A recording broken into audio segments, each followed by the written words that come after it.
केही दिन अगाडि पूर्व प्रधानमन्त्री डाक्टर बाबुराम भट्टराईले नेपाललाई शान्ति राष्ट्रको रूपमा चिनाउनु पर्ने उनले त्यस्तो खालको तर्क गरेछन् हैन। त्यस्तो खालको नयाँ प्रस्ताव उनले ल्याएका रहेछन्।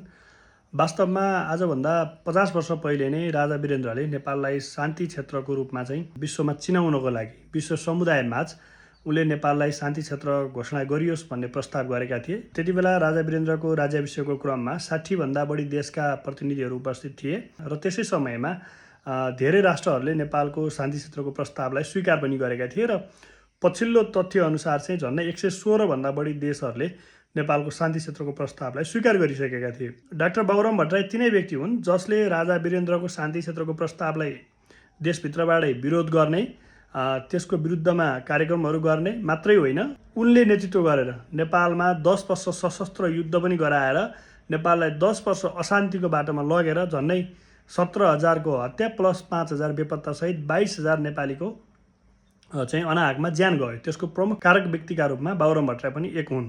तिनै व्यक्ति आज भन्दैछन् कि नेपाललाई शान्ति राष्ट्र बनाउनु पर्यो। बाबुराम भट्टराई जस्ता कम्युनिस्टहरू अथवा पूर्व गुरिल्लाहरूलाई राजा महाराजाहरूले गरेको अथवा विगतमा हाम्रा पिता पुर्खाले गरेका असल राम्रा कामहरू यिनीहरूलाई हजम हुँदैन।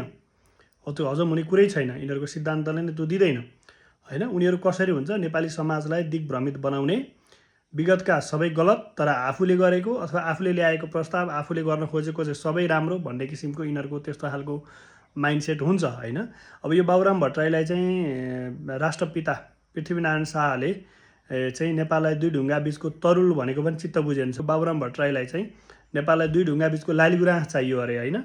अब त्यही पृथ्वीनारायण शाहलाई देखि नसहने, पृथ्वीनारायण शाहलाई सबैभन्दा बढी विष बमन गर्ने, पृथ्वीनारायण शाहलाई सबैभन्दा बढी दुध कार्ने र आज नेपाली समाजमा जति पनि पृथ्वीनारायण शाहका विरोधीहरू छन् अथवा पृथ्वीनारायण शाहलाई गाली गलौज गर्ने छन्, ती सबै बाबुरामका चेला हुन् भन्दा पनि फरक पर्दैन। ती बाबुराम प्रचण्डकै चेलाहरू हुन्।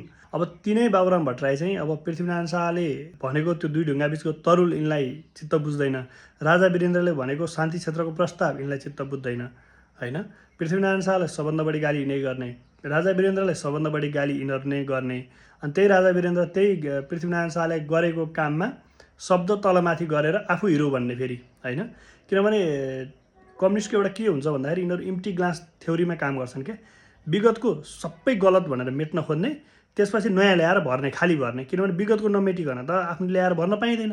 अनि पृथ्वीनारायण शाहलाई, वीरेन्द्रलाई, पिता पुर्खालाई, इतिहासलाई, धर्म संस्कृतिलाई सबैभन्दा बढी गाली गर्ने, गाली गरेर त्यसबाट चाहिँ मुक्त गराउने, त्यसप्रति मान्छेको सेन्टिमेन्ट भङ्ग गराउने, अनि आफ्नो कुरा ल्याएर लाद्ने, आफ्नो अथवा मिसनरीको एजेन्डा ल्याएर अनि हालिदिने हैन। बाबुराम भट्टराई चाहिँ त्यस्तो व्यक्ति जस्तो लाग्छ मलाई। बाबुराम भट्टराई मात्र होइन, अधिकांश नेपालका कम्युनिस्टहरू।